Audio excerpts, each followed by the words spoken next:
Welcome to the Empowerment Hour podcast, your digital classroom where individuals across all ages, backgrounds, and career levels tune in to get their weekly dose of inspiration and motivation. It's where passion and purpose intersect. I am your host, Nancy Ruffin, the self-proclaimed Latina Oprah, and your very own personal success coach. My goal is to help you discover your purpose and take inspired action so that you create a life where you feel fulfilled and empowered. So if you're ready to start living on purpose, then you're in the right place. Let's get started.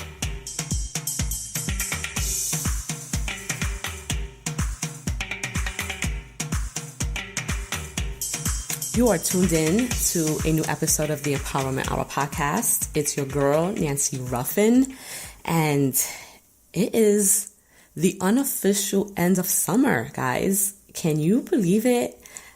I have no idea where this summer has gone. I feel like time literally is just passing us by, and as we prepare, especially in the New York City tri-state area, as parents prepare to send their children back to school, I started thinking about this new season that is upon us, right? Summer's almost over. The fall, is right around the corner. And, for me, the fall signifies kind of the shedding of old ways and the releasing of things that no longer serve us. And so the same way that the trees lose their leaves, and kind of just prepare for the winter months and like that, the harvest that happens so that we can, rejuvenate and re-energize and kind of prepare ourselves and kind of nature as well for all of the blooming and the beauty that happens, in the new year with, the spring season and all of that. The fall is really that period where we allow ourselves to kind of shed and let go and release any of those things that we don't want to carry with us into the new year. And so it really forced me to kind of just take some inventory on my own life. And, what are the things that I want to let go of as I enter this new season of my life? And what are the things that I really want to focus more on? And what do I want to manifest and harvest into my life? And, for me, I feel a shift happening. And I've been a person that has kind of been focused on what my purpose is for quite some time. It was what led to me writing my book, Live on Purpose, and what that journey had been like for me. But I'm starting to realize that my purpose is expanding. And it's expanding in a way that it's not really clear to me yet, but I'm open and I am embracing, what God's vision and plan and purpose is for my life. So though I know that my purpose is really to be of service to others, what I'm trying to narrow down is in what way, right? What does that look like? How am I being of service to others? Is it more than just having this weekly podcast and sharing insights with you? Is it more than just using my gifts as a writer, to produce works that inspire, motivate, and empower my readers? Is it more than me just using my platform, to unite and to spread awareness and to really speak of God's glory in my life? I don't know what the vision is right now, but I know that it's something bigger than I could have ever imagined. And so I'm preparing myself for that, for when that vision becomes clear to me. I want to be ready. And the way that I'm getting ready is just really by following, the signs that God is placing in my life. And for me, a lot of times that comes in the words of a friend. It comes in the words from books that I'm reading. It comes from listening to my pastor at church, or from listening to Joel Osteen, or just really paying attention to my inner voice when I'm meditating. And all of these little signs are really pointing me towards a purpose that is God-centered. And so this is where I'm at in this season of my life.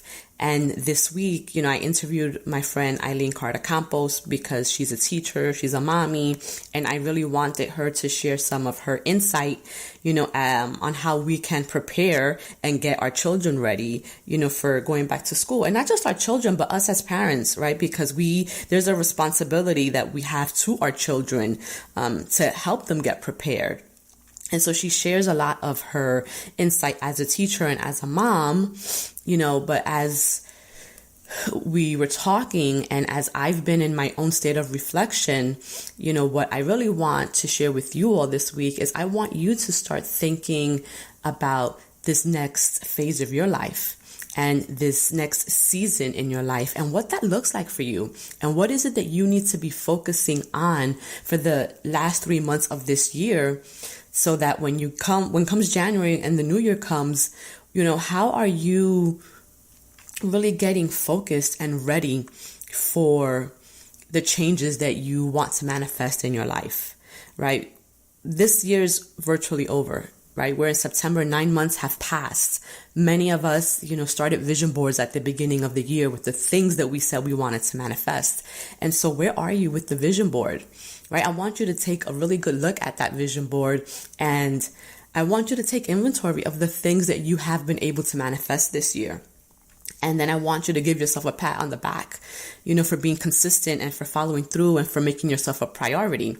And for whatever reason, if you have not been able to manifest anything on that board, then I want you to look at your vision board tomorrow morning, put your finger on one thing, and then dedicate the next 30 days to making that thing happen, whatever it is, right? If it's that you want to lose weight, then give yourself a goal. Give yourself 5 pounds. 5 pounds is definitely doable within a month.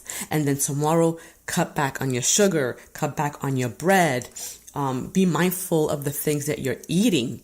Incorporate 30 minutes of exercise throughout your day. And I guarantee you that in 30 days, you will see a change.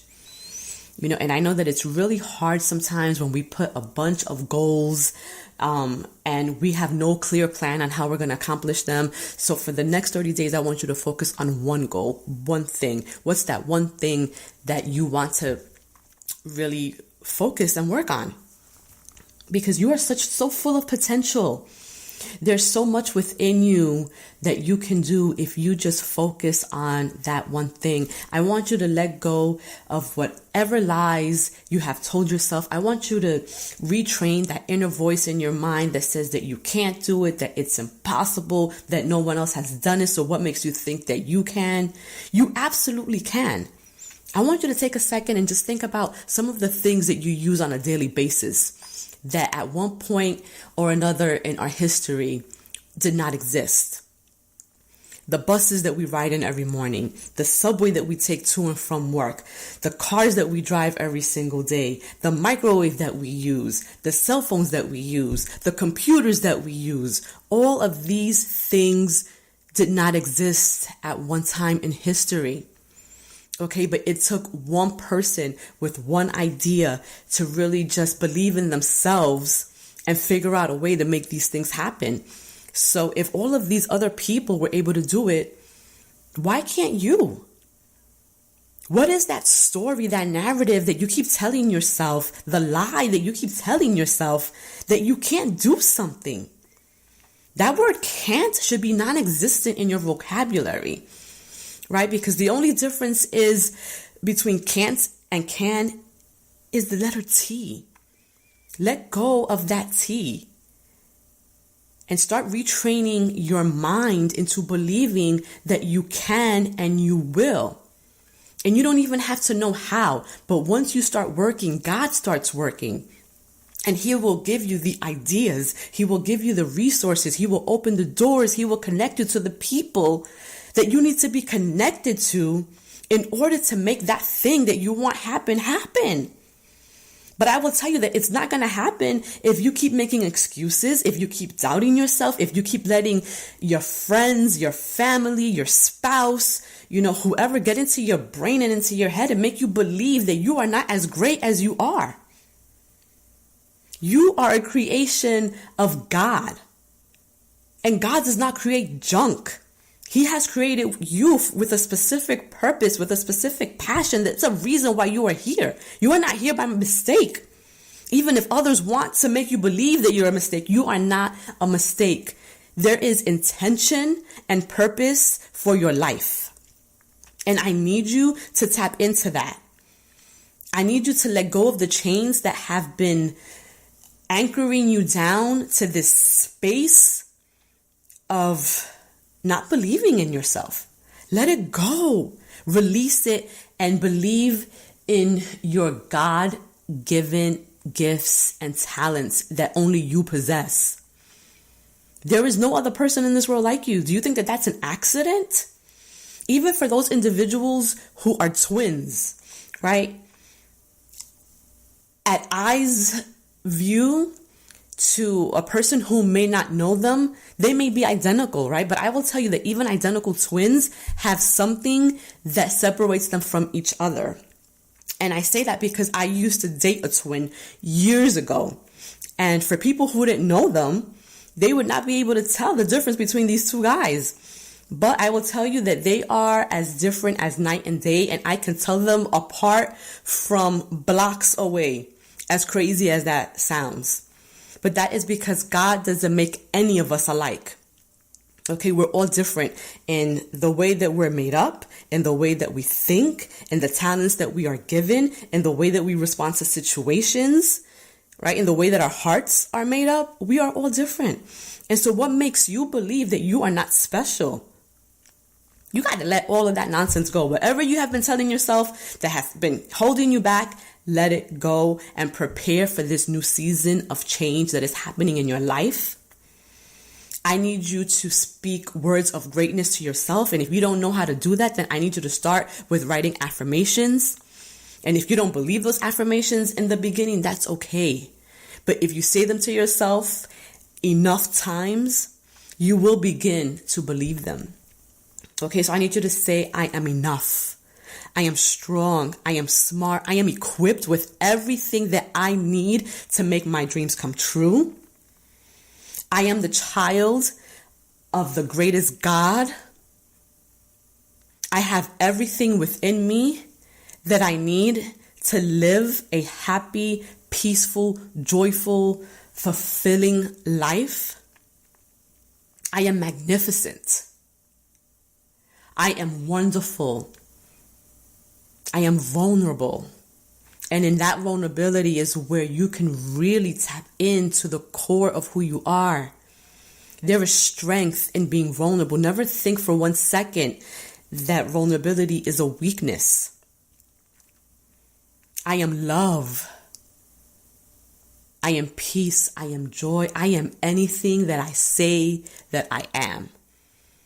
And these are the affirmations that I need for you to start saying to yourself. I need you to look in the mirror and say, I am magnificent. I am beautiful. I am God's child. And because you are made in the image of God. And isn't God perfect? Right? And not saying that we are perfect in ways that are similar to God. But if we are God's children, then we are perfectly made because He has made us. So despite how others view us, none of that matters. So what is it that you guys want? What is it that you have been depriving yourself of? Is it love? Do you feel that you are not lovable because someone cheated on you, because someone left you for someone else, because someone has led you to believe that you weren't enough for them? Well, the reality is that that person was not your person. And the truth is they were not enough for you. And they couldn't contain your greatness. They could not accept the love that you had to give them. And so when someone can accept it, right, they destroy it and they resist it and they push it away. And so that had nothing to do with you, but that has everything to do with them. And don't let their beliefs of who they are become your beliefs of who you are. We got to stop playing games. Life is short. Despite what we may believe that we have years and years and years ahead of us, and yes, that may be true, but those years go by so fast. And by the time you look back on your life, you don't want to live a life of regret. You want to be happy. You want to make sure that you have made every moment count, that you are living a life that you could be proud of, and not a life that others want for you. Because at the end of the day, you have to live with yourself. And everyone goes on and life goes on and everybody lives their own lives. So what makes you happy? What is that thing that makes you wake up in the morning full of joy, full of passion, full of purpose? Stop wasting time. Let go of those limiting beliefs that you have had and prepare yourself for the next season of change so that when January 2019 comes, you are ready, right? The fall for me signifies shedding. It signifies harvest. It signifies letting go. So the same way the trees lose their leaves and they become barren and they prepare themselves to be reborn again in the spring, right? That's what that signifies for me as well. And so I'm preparing, doing a lot of self-reflection. Like, what are the things I need to let go so that I can step in to my purpose, into the greater plan that God has for my life, and that may mean that I have to let go of people. I have to let go of thinking, behaviors, the things that I listen to, certain shows that I may be watching. Everything that we take into our mind, into our visual affects us, whether you realize it or not. And so what are you feeding your mind? What are you feeding your soul? Are you surrounding yourself with people that are elevating you, that are pushing you, that are challenging you to be your best self? Or are you surrounding yourself with people who have limiting beliefs about themselves, and so they're sucking you into their limiting world? Right? And I'm not saying you have to completely let them go, but then you might have to keep them at arm's length. Right? Because God has great plans for you, and you're not going to be able to reach those, that peak or that summit of your life if you have all of these other things holding you back. Right? You can't. If you're anchored to the ground, how can you fly and soar the way God has meant for you to do? And so I don't want to sound like I'm preaching, but I need you guys to understand that your life has purpose, that you have purpose, and there's so much greatness in store for what your life is, that if you allow yourself to just be infiltrated by all of the noise that surrounds you, you're never going to reach that peak. And so as you sit and you listen to my conversation with Eileen and how we're talking about preparing, our children for school and for the new school year, there's tips in there that can be applied in our own personal lives. And so I want you to listen to the interview and pick the pieces up there that are speaking to you. And what can you start doing tomorrow to start harvesting the greatness that God wants for your future? So with that said, I hope you enjoy this week's podcast. If you are not already subscribed to the Empowerment Hour, please make sure you go to iTunes Podcast and click that subscribe button. If you have not yet left a review, not sure why you haven't done so, because you tune in every single week and you leave me your feedback in my DMs and my comments. So just copy and paste that and post that review on iTunes Podcast. The more reviews and ratings I get, the more visible I become, and the more people are likely to see the podcast and listen to the podcast. And as I grow, you grow, and the goal really is to inspire and empower and motivate the world. That's what my goal is. That's what my purpose is. I'm grateful for you. Thank you for rocking with me for as long as you have, and if you love the podcast, share it with your friends, post it on your news feed, share it on Facebook, help me grow so that I can continue, to spread positivity and love and really just connect us all. So without any further ado, here is my interview with Eileen Carter Campos. Welcome back to another episode of the Empowerment Hour podcast. It's your girl, Nancy Ruffin, and I'm extra excited for this week's episode because I have the opportunity to chat with one of my good friends. She is very active on social media. She is a mom, a teacher, a blogger. I mean, she is so many things in one, and I'm just so happy that she made the time to be on my little old podcast. So welcome to my show, Eileen. You are too funny. Your little old podcast. The queen, Latina. Oh, seriously? Yes, so to officially introduce Eileen, Eileen Carter Campos. She goes by Mommy Teaches on social media, and her blog is mommyteaches.com. And since we're heading back, to school and the summer is almost over, I figured what better way to start the school year and to kind of end, some of the summer fun that we all have been having, with having her on the podcast and really share some tips and I guess life hacks of how to prep, to go back to school. And she can give us a really great perspective because she can talk to us with her teacher's cap on, meaning like what do teachers want to get from the parents as we prep our kids, for school. And she's also going to shed some insight on what she actually does, to prep her own kids from school. And I was talking to Eileen prior to starting the podcast, and because we are friends and we communicate almost daily, this is really going to be just a conversation with my homegirl. But she has so much knowledge that, I had to have her on. So thank you for being here, Eileen. You're so sweet. Thank you. I'm honored, Nancy, for real. So listen, when do you start school? Do you start next week? I know, because I know some schools have started already. Yeah, some schools have started already, but here upstate, well, let's not call it upstate. They call it the Hudson Valley. We start on teachers have to report back on Tuesday. And so it's Tuesday and Wednesday we report back without the children. And then Thursday in my school district, the children get there. My own children, they go back on Wednesday. Okay.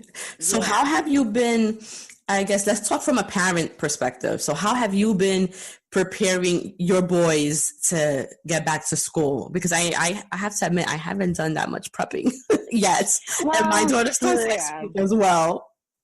Yeah, no, I feel bad, for the parents, because from a parent's perspective, like, what can I say? I think that years ago I would prepare more and I would get them, I feel like at one point overwhelmed. Right. So now I don't do that. They know that there's school. There hasn't been a countdown. That's been the first in many years. Right. There wasn't a countdown this time around. And we're just, just telling them, every single day, okay, guys, Tuesday, just preparing. But back in the day, I did a calendar, I counted down, and then I found that it was just so overwhelming for them. And I didn't want to do that to them. Right. So as I get older, I get wiser, and I realize that I got to let them be kids and have fun and live it till the very end, man. Absolutely. So I guess now, as far as being a teacher, have you prepped at all? What do teachers do to prep for back to school? Do you guys have to prep your classrooms? What do teachers do? Well, so it's funny. Today, it was so funny because I did on my IG story, when you are OG, an old gangster, right, you're not stressing. I love to see the fresh new teachers come in because they've been in their classroom since last week. I'm not gonna front. Like I tried to get into my classroom last week, but my principal was like, due to insurance purposes, children couldn't come, and I didn't have anyone to watch my kids. Right. So I was like, okay, I'll scrap that or whatever. But again, had I been in the mindset that I was in many years ago, I'd been like, oh my God, I gotta do my room. I'm freaking out. Like literally, my husband's like, yo, you're so calm. I'm like, listen, we'll get done. And that's it. And as I said today on my IG, I said, at the end of the day, the classroom is the children's room. So you want them to be a part of decorating. You want them to take ownership of their room. Yes, that's great. So, that's actually, so that's what I do. That's so you it's great, but you also have little helpers because now you don't have to do it all by yourself. Exactly. So, we spend tons of money, like, new teachers spend tons of money on the backing paper.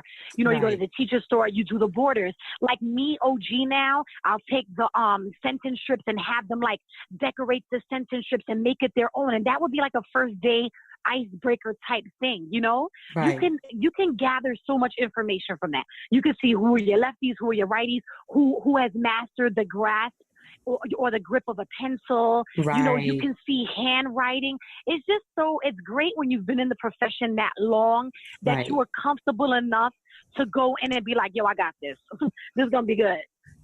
I always thought, because prior to you getting this position that you're in now, I always I felt that you would be a great teacher's teacher. I don't know if that makes sense, but like a supervisor of teachers. I don't even know if that exists, but someone who actually goes and teaches teachers how to teach. Try saying that 5 times, right? No, I understand what you're saying. Like a mentor, or even like in the leadership. Yes. Yeah, because I think you're phenomenal. Just I wish. I mean, and I've been blessed that my oldest daughter has had great teachers. But again, she's only in kindergarten. She's going to first grade now, so she hasn't had that many. But I've seen, other teachers with my nieces, with my nephew, and just the commitment that you have to your children. When you first started the position that you're in now, I know it was tough because you were kind of coming in mid-year. It was already the middle of the year. I think it was towards the end of the school year. So it's hard to come in, to a group of children who have already been accustomed to being taught by, some person, and they've already established whatever habits that they have throughout the year. And it can be challenging for someone who is not as seasoned as you, has as much experience as you have, and also coming from some of the areas where you have taught in the past. You're kind of used to some of the more difficult, or not difficult, but some of the more I don't know what's the word. Stronger. Yes. Stronger. Well, stronger scholars. Stronger personality kids. But from the short amount of time that you've been there, just from the little bit that you've shared, and even through our own conversations, those kids love you. You have been able to really get into their hearts. And I think that we need more teachers like you, teachers who are not afraid to connect with the children, who are not intimidated by them. You see them as people. And, just like you said, you prefer to call them stronger. And there aren't that many teachers like you. No. How do you think, what can we all do, I think, collectively, as a society, to support our teachers, right? Because I understand anyway that it's a collaboration. When we're sending our children to school, there's a responsibility that we as parents also have. We can't put the onus on solely the teacher, right? While they're in the school building, that's your job, to protect them, to teach them. You have to kind of play that care role in addition to being the teacher. But then once they step out of that, the parents also have to kind of reinforce what has been taught in school. For me, it's a collaboration. So I guess what would you say, to parents that can help support our teachers while they're in the classroom with our children? Like, what can we do to help make your jobs easier? So I would say, and it was weird again. Well, I think I said it on my IG story today. Like, I think from the get go, like what we want is we want for you to establish a relationship with us. So like, I think it's so important that what I do is I send the boys. Once I find out who their teacher is, I'll send her an email or him an email, and I'll introduce myself and I'll let them know that they're not in it alone. Right. That we're in this together, and that any situation is not too small for me, and I want to know of it. Right. And I let them know that, they're not alone. I'm with them right by their side, and education doesn't stop when they leave from their classroom. It continues further. Right. So to me as a teacher, like that's what I want, man. I want my parents to not be scared to come to me. I want them to be like, Miss Cece, I want to work with you. Because once I establish that relationship, I'm already calling them in to like come in and help me out in the classroom. I'm like, listen, you coming in here to help me. Right. Well, it's interesting that you say that, because I'm that kind of parent as well. Like as soon as my, daughter starts school and I get the email address, like I'm emailing. But for me, I almost kind of toe the line a little bit, because it's like, wow, like how much is too much? Like, I don't want to seem like I'm the overbearing parent and like I'm constantly emailing, but, I try to maintain a healthy communication with, with the teacher, because I know sometimes teachers don't like that. They don't want to be constantly contacted by the parent. So is there like, what's the happy medium? Gosh, I think that if you have a teacher who doesn't want to be contacted by the parent, she's in the wrong damn profession. I'm keeping it so 100 with you. True. Because I just feel like if you have an issue with that, then that is just plain terrible. For me, I don't think that anything is too much. I'm gonna be honest with you. Like, I have this app called Class Dojo. My parents literally have me on lock 24/7. Like, I could choose not to respond to it. Right. You know what I'm saying? But I have the app on my phone, and they can hit me with a message at 1:00 in the morning. If I get up to use the bathroom, I'm keeping it so real with you, I'll respond. Right. And my husband would catch me sometimes and he'd be like, who are you texting? And I'm like, well, one of my parents just, let me know that the kid's not coming in because they're sick. Can I have the homework ready for them? And I'm like, that's a parent that I value, because it's important for you to text me through the mix of all this chaos to let me know the child is sick and you would like homework. Are you serious? I'm going to bend over backwards for you. Right. So, so school is starting next week. You've shared a little bit of tips that we as parents, kind of can use, not only in prepping our kids, but really facilitating dialogue with our teachers and establishing the relationship from the very beginning, because it's important that the teachers know that we're, like you said, we're in it with them, that we care as much. Because I find too that you're not this kind of teacher, because I know that you're not, but I feel like when the parents are not as engaged, some of the teachers don't expect as much from that child. And I'm not saying that's terrible. Yeah. Like, I'm not saying that's in all instances, but I have seen that. It's almost like they what is the word? They lose hope. Yes. They lose hope in the kid. Right. And you know what, Nancy? And you're right. And you know what? I pry even more. So that will be the parent that I literally want to like capture. Like, that's my goal. Right. So like when I started my Class Dojo, like it was, I think 24 students in there, and I only had the teacher prior, she only had like 4 parents. I was like, oh no, my goal is like 18 to 19. Girl, I had like 22 parents. The exception of like 2 parents didn't. And I went into my principal's office and I'm like, oh my God, look at all the signups. And she was like, how did you do? And I said, I was just being a pest. Like, I literally was just calling them during my lunch break. And I was like, oh, do you know about this app? I even showed one of my students the phone, because he said, oh, my mom has the iPhone. I'm like, oh, take the iPhone. I said, look, go to the app store. I said, type Class Dojo. I even wrote it down on a piece of paper.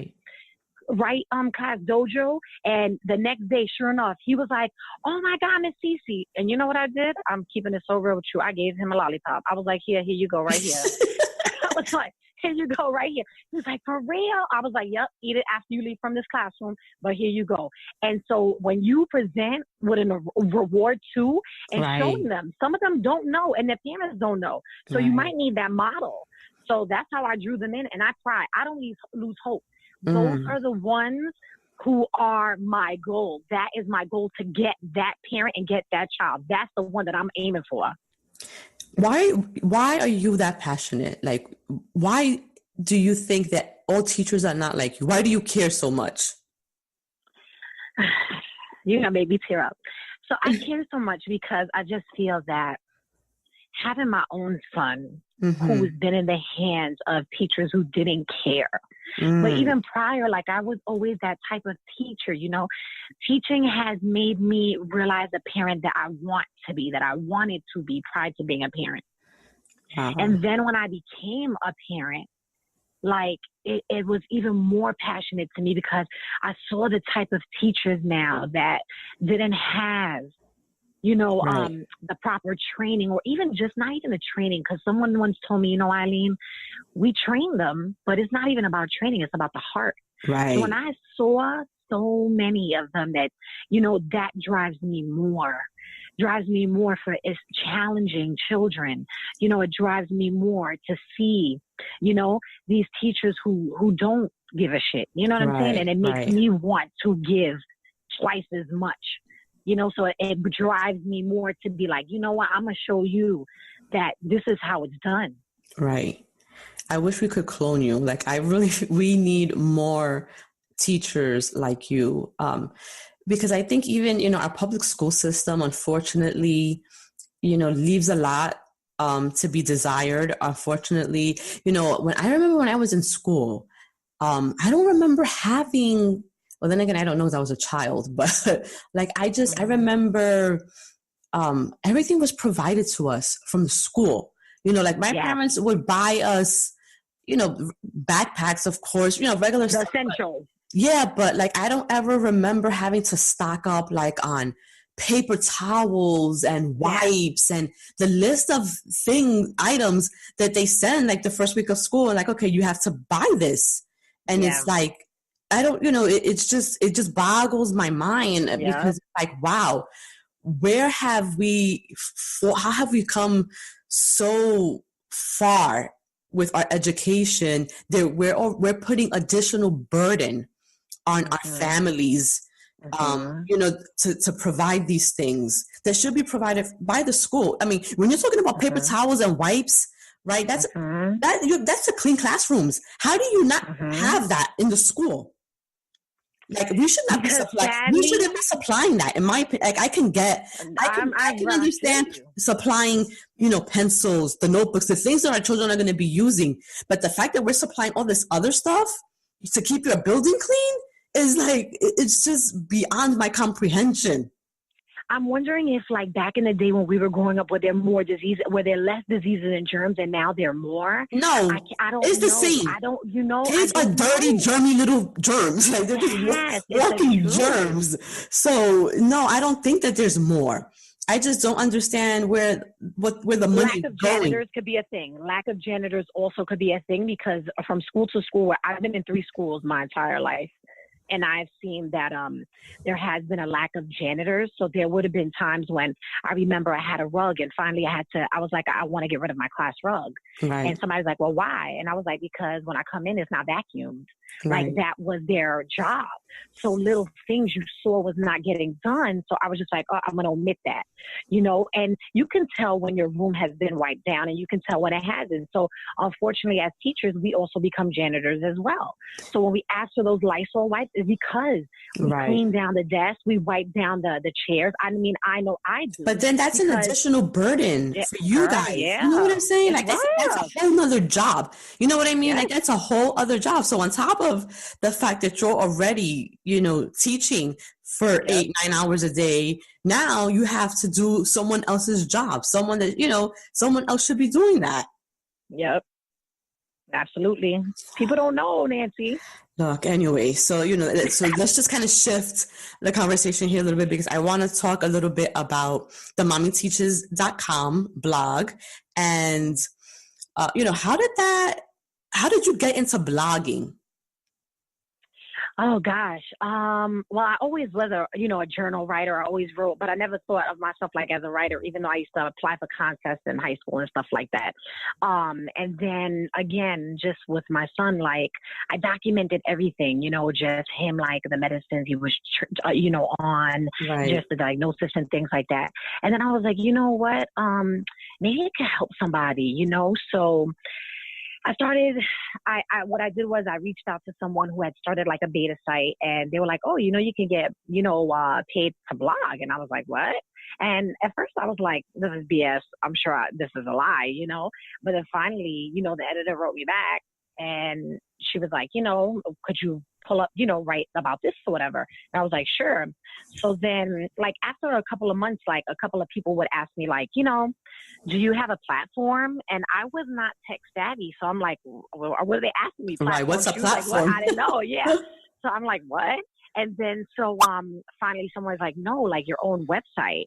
And so I was like, oh my God, this is probably like tons of money. I can't do this. You know what I'm saying? So I found somebody who basically put my site together for like $50. Right. And then, I just continued to, write about my journey and things like that. And then when I kind of like, I want to say maybe tripled, and even probably more, my earnings, then I really invested in, web designer and then, had the site revamped or whatever. But like Mommy Teaches was like a no-brainer because like I'm always going to be a mom. Right. I wanted to pick a name that would follow me like forever. And I didn't want to change anything. And I wanted to be known for it. So I'm always going to be a mom, thanks to my boys. And a teacher, I feel like we all teachers, Right. So even if I were to leave this profession, like I still feel like I want to be able to teach someone something, So it just stuck and I went with Mommy Teaches. And it's the perfect name for you because I think it's what you do. You do it without even trying to do it. I mean, you're schooling us all the time, for the listeners out there. Thank you. Me and Eileen are like in a bunch of group chats and she is, if you don't know, she is the queen of keeping it 100. Not 100, no, 100, because we're from Brooklyn. That's how we talk.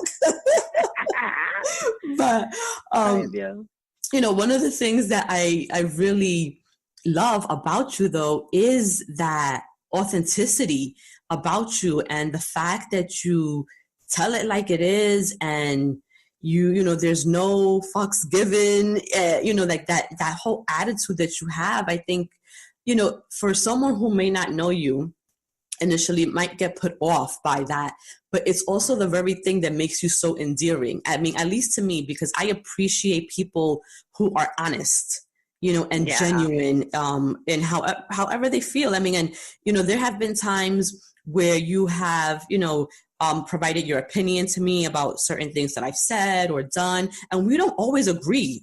There are times where we disagree and you will say something. I'm like, okay, well, this is what my point of view, but there aren't too many people like you. And I know that that's something that you value. So why is it so important to always maintain that authenticity and just really being true to who you are? Gosh, it's so important because I just feel like I'm the same person behind the computer and when you get in front of me, you know what I'm saying? And I just think I'm just such a loyal person and I'm honest. Like my dad used to tell me, he's like, your honesty is going to get you in some serious shit. And I was like, he's like, you're such a liberal, or, we used to get into it. And I'm like, but he's like, in some extent, he's like, Eileen, it's good. You know what I'm saying? Right. So I just think it's just so important because, at the end of the day, do you really want somebody to bullshit you? Right. Or do you want them to be honest with you? Right. I'd rather you be honest with me and me fucking contemplate like, okay, is, wow. And not really know. Think about it. Right. Yeah. Instead of bullshitting me, you know what I'm saying? And just be like, oh yeah, that's dope, girl. And it really ain't. Well, a lot of people, and I think with the popularity of social media, right, this whole authenticity and keeping it real, thing has become really big, like a movement, right? Like everybody's talking about be authentic, But we know that everybody ain't walking it like they talking it, right? Like everyone who says that they're authentic really isn't. What are your thoughts about social media? Because we've recently had a conversation about, social media and how some people really take social media too seriously, right? Like it's not that serious, right? Like no, it's really. So what are your thoughts about that? Huh? I said it's not that serious at all. I lost a lot of, and I don't even say friends, like acquaintances. I lost a lot of people along the way, especially I did when Periscope was like up and coming. I did like this Periscope and I was literally just like bigging up the up and coming bloggers, because within the blogging world, you see that it's very cliquey. So like the same people go to the same events and they get chosen for the same things. And I remember just having like enough of it one day and I just got on Periscope and I was like, I was like, this is just ridiculous. I'm like, we have to help the upcoming bloggers and, and it was just like, it caught like a lot of numbers on Periscope. You know what I'm saying? Like I saw some numbers going up. I'm like, what the hell's going on? And so many new and upcoming bloggers, they hit me up and they were like, oh my God, Eileen, thank you so much. That was just so genuine and real of you to say something like that. But then mind you, I got from other people who are like higher, supposedly higher up, were like, I think that that's really wrong what you did. Brands aren't really going to like what you said. And, although you want to keep it 100, you really can't do that. That's just the way it works. And I'm like, well, if that's the way it works, I don't want to fucking be a part of it. Right. And I mean, the people that I really thought that were really cool with me, like you said, and like I said, like, be real with me, be honest. So if you felt that way, pick up the phone and call me. Mm-hmm. You know what I'm saying? Or FaceTime me. Don't send me like a text. Don't send me like a DM. And when I saw that, I was like, I don't need to be around these people. And so social media is just that. Like people could get so caught up. There was one thing someone used to say is, oh, I fake it till I make it. No, I don't do that. I don't fake it till I make it. There's no faking it here. I can't. Right. You know what I'm saying? What you see is what you get, and then that's it. And if you don't like it, then turn your face. Yes, right. So she's from Brooklyn, y'all. In case you didn't, it's that type of thing, and it's the same way with it's the same way with just being out there about it. Like you just have to let people know, like, yo, what is it? What good is gonna come you faking it? What good is that gonna come? Well, people are really caught up though in the number of followers and likes, and how perfectly curated their news feed looks like. People get stressed over those things. Like I feel like some people just invest too much thought and time into that, and it's for me.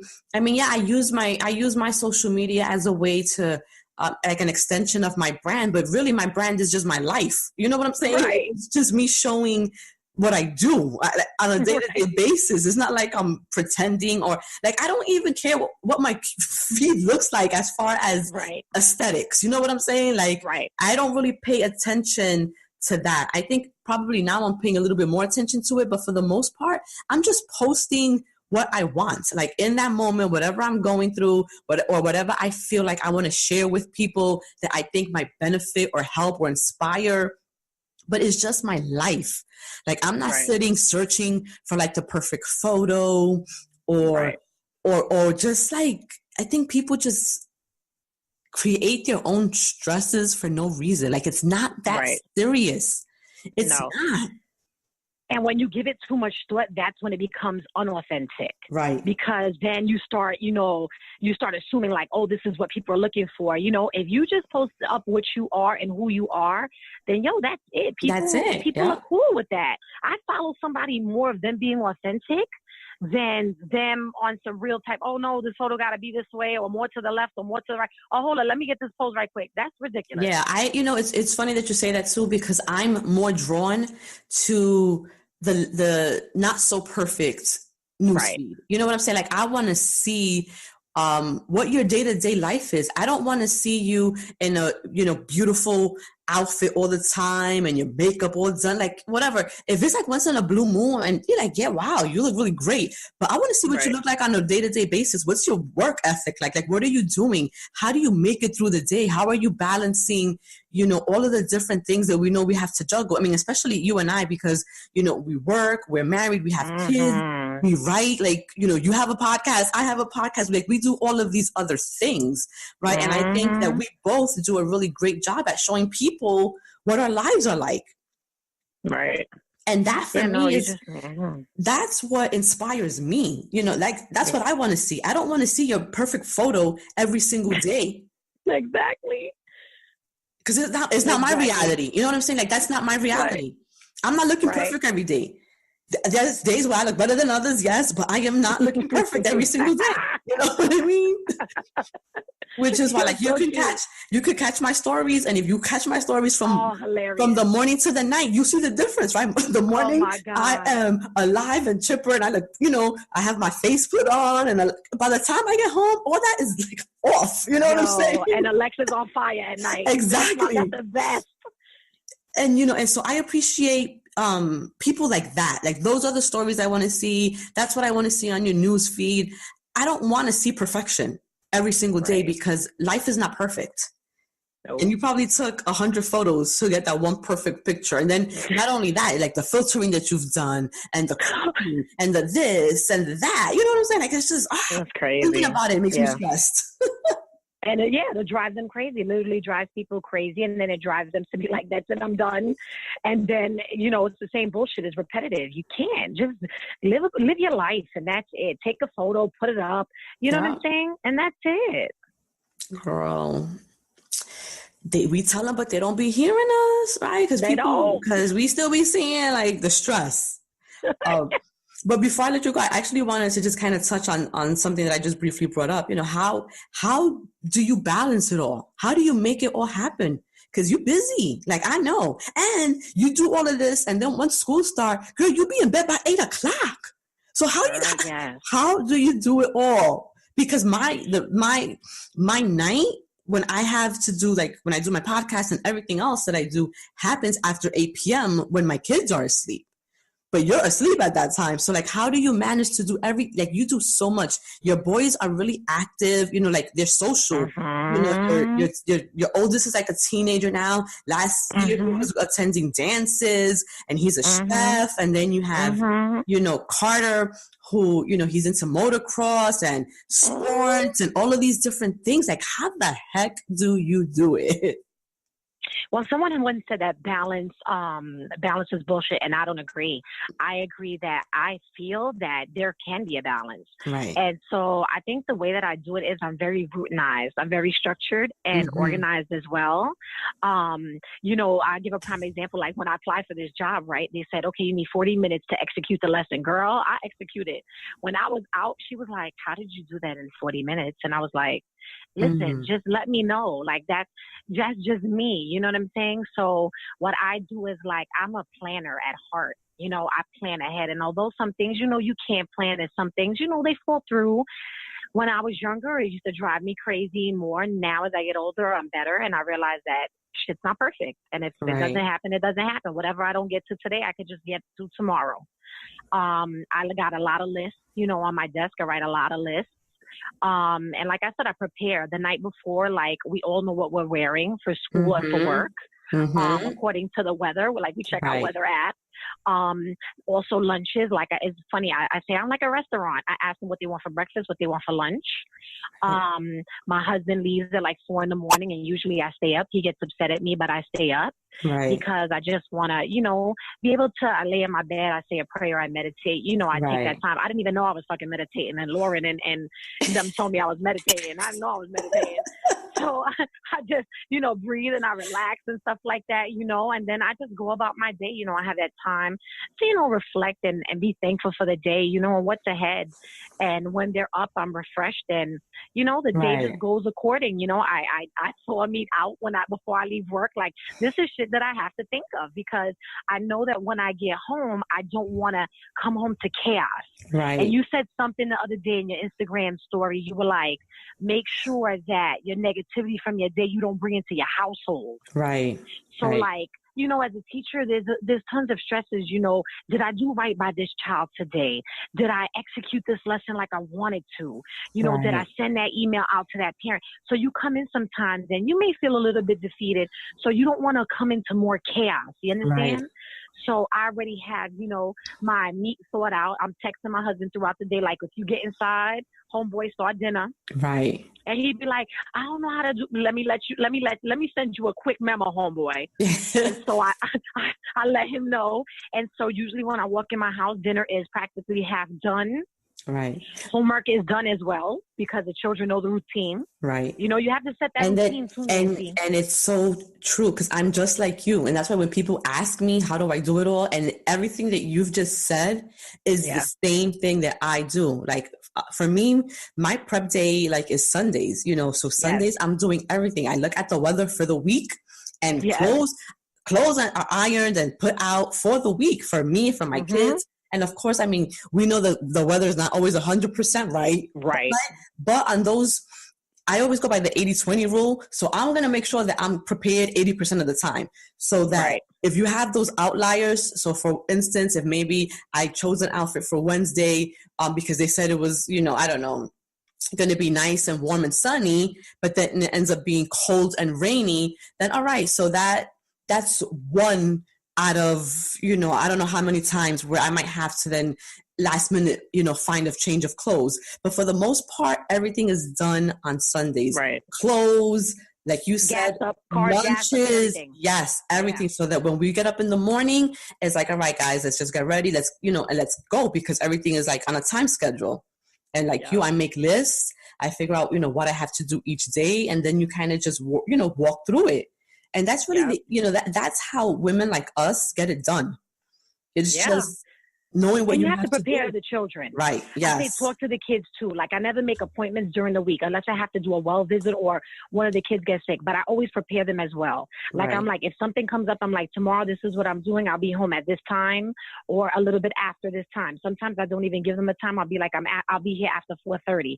Like you have to let your children know too. You know what I'm saying? Set the expectation for them and let them know when mommy comes home, she wants to know you finished your homework because that's going to make mommy so proud. And we should get to spend some time together. So speaking to the children, I think is totally, so when they say balance is bullshit, no, I don't agree. I feel that you can have a balance and it could be healthy and it could be successful and the whole family could benefit from it. Absolutely.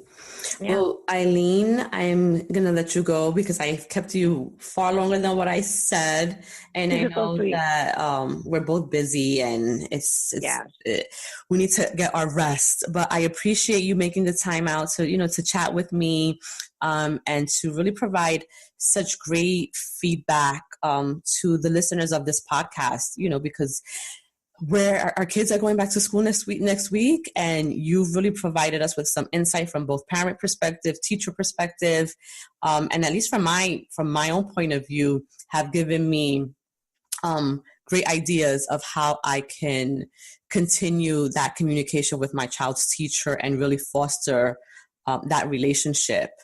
So I thank you. I appreciate you. Please tell my listeners how and where they can contact you, where they can follow you, where they can go read, the Mommy Teaches blog. How can they get it and your podcast? Because yes, Eileen has her own Mommy Teaches podcast. And what you've heard on here, that's what her podcast is. It's just her being her genuine self. But yeah, let them know where they can find you. Well, all of my my social media little clickies are on mommyteaches.com. I'm on Twitter a lot. I'm on Instagram. I love Instagram because I love photos. I'm a visual. Mm-hmm. And so I have the Mommy Teaches podcast, which is on Anchor, iTunes, Spotify, a whole bunch of other ones. And that's it. I try to be as out there as possible on social media, but once school hits, you'll see more of teaching things. And that's one thing I told a lot of people on my IG stories. If you've been following me for a very long time, you know that once school starts, I start putting in snippets in the classroom and things like that. So I'll be out there, but not that out there, Right. So, yes. Yeah. But everywhere, mommyteaches.com, you'll find me there. And my email is eileen@mommyteaches.com. all together, and that's it. They can hit me up. I respond. People, they're so cute because they'll hit me up, and then I respond, and they're like, "Oh my God, you respond?" And I'm like, "Of course." They're like, yes. People rarely respond, and I think that's so sad, Nancy. You're one that you always respond. I agree. You know why, Eileen, I do that? Because I understand the value of time. right? Yes. And for me, every person's time is valuable. So if someone takes time out to formulate a sentence, a thought, or something to share with me, like, how dare I not respond back to that? Like, who the hell do I think I am? You know, like, I always respond, even if it takes me a couple of days to get to, like, I always make sure that I acknowledge, whoever reaches out to me. And I never want to get to the point where I lose that. You know what I mean? Like, I always want to be grounded in that way, because it's important to me. It's important that people understand that I do care for them on a human level, and I respect their time, and I respect and I appreciate their support. And so for me, that's why I do that, because everyone's time is valuable.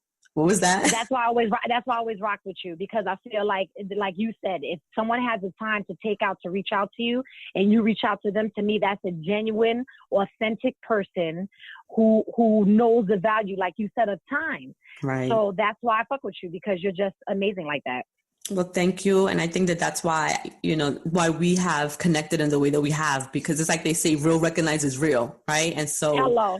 I'm drawn to genuine people. And I found that and my gut is usually right, when it comes to people. And whenever I've gone against my gut instinct, like, it's always turned out bad for me. And so from, like, now I always listen, to that inner voice. Like, if it don't feel right, it probably isn't going to end well for me. You know what I mean? So I'm like, no.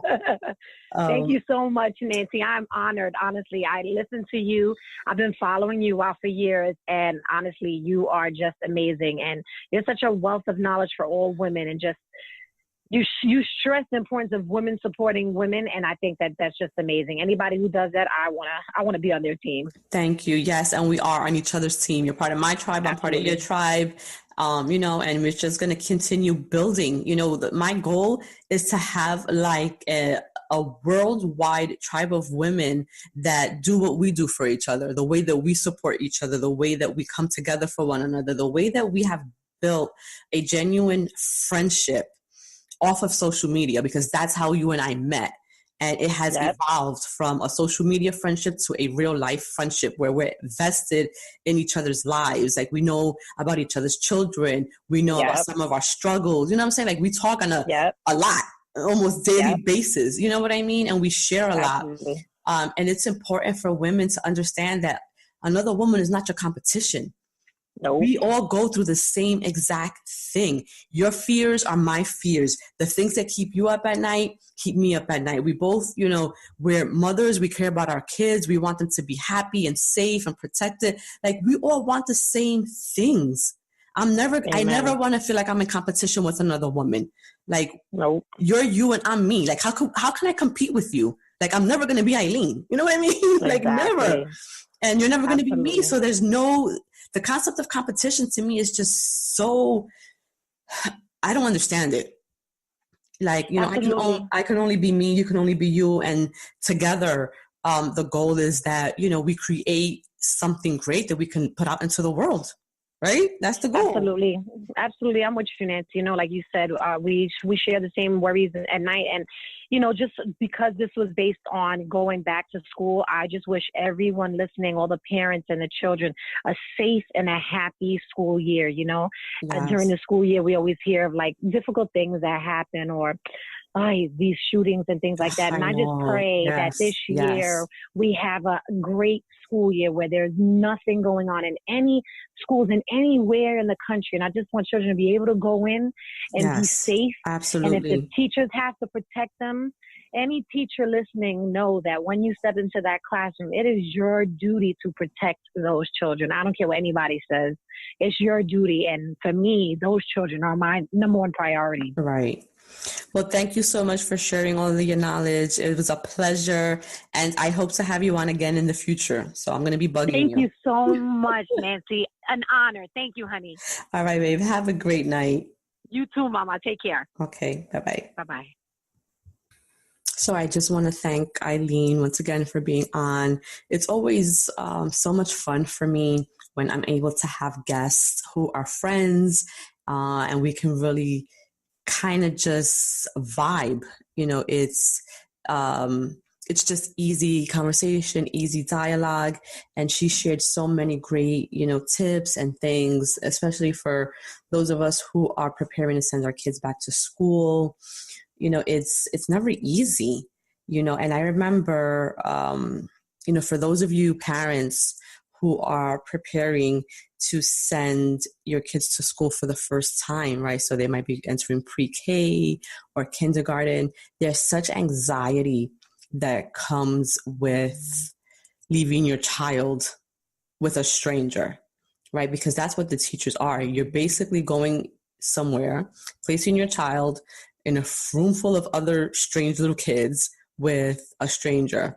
And we're hoping and praying that they are safe and they are well taken care of and they are respected. And so when my oldest daughter first started pre-K, it was it was really hard for me. Like, I cried the entire day. But I promise you, parents, it gets better. And so, of course, you never stop worrying about your kids, but every day it gets easier to drop them off and leave them. And not only does it get easier for you, but it also gets easier for them. So if your kid is starting school next week for the first time, it's a milestone. Enjoy it, and just pray over your child. Pray and give it to God, and know that your baby is going to be protected and they are going to thrive. And as long as you work on establishing that relationship with the teacher, it will be an amazing school year for you, for the teacher, for the child, for everyone. So with that said, I hope you guys go out there, have a fabulous week. And as always, crush those goals.